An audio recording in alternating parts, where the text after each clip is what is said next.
Hoy hemos terminado una reunión hace unos minutos con secretarios de turismo de algunos estados brasileños, específicamente el de Rondônia, y desde el día martes nos venimos reuniendo con varios secretarios, como primero de la Secretaría de Turismo de la Embajada de Brasil en Lima, después la Secretaría de Turismo del Estado de Espíritu Santo de Brasil, de Rondônia, que son los que están acá en Arequipa, y infinidad, una serie de autoridades brasileñas que han visto la importancia de la macrorregión sur para sus mercados turísticos.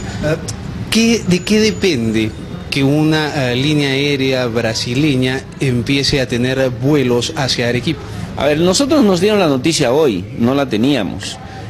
Una noticia que al principio nos desagrada un poco, porque el 1 de noviembre la línea aérea Trips, algo así es un poquito difícil de pronunciar, netamente brasileña, ya tiene permisos de operación e inclusive su primer vuelo inaugural para el 1 de noviembre, que haría la ruta de Sao Paulo, Rondônia, Cusco, Cusco-Lima.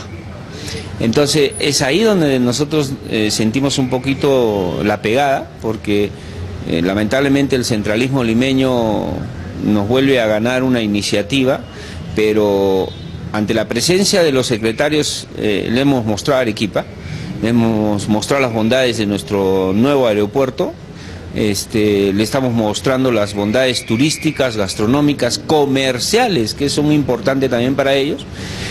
Y hay la posibilidad que en diciembre vengan los funcionarios de esta línea aérea y alargar de repente la estadía dentro de Perú, alargar un tramo de su ruta hacia Arequipa, y que permitiría que nosotros realmente tengamos hoy en día la aceptación del mercado brasileño de una forma más directa, ¿no?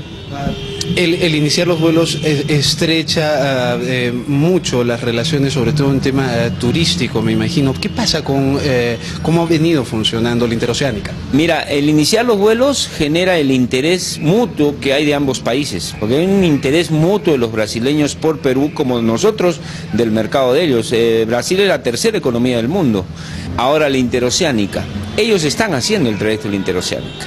Nosotros en diciembre tenemos una exposición técnica de la interoceánica, pero por el lado peruano. Ellos van a venir a hacer una exposición técnica de la interoceánica por el lado brasileño en razón del turismo.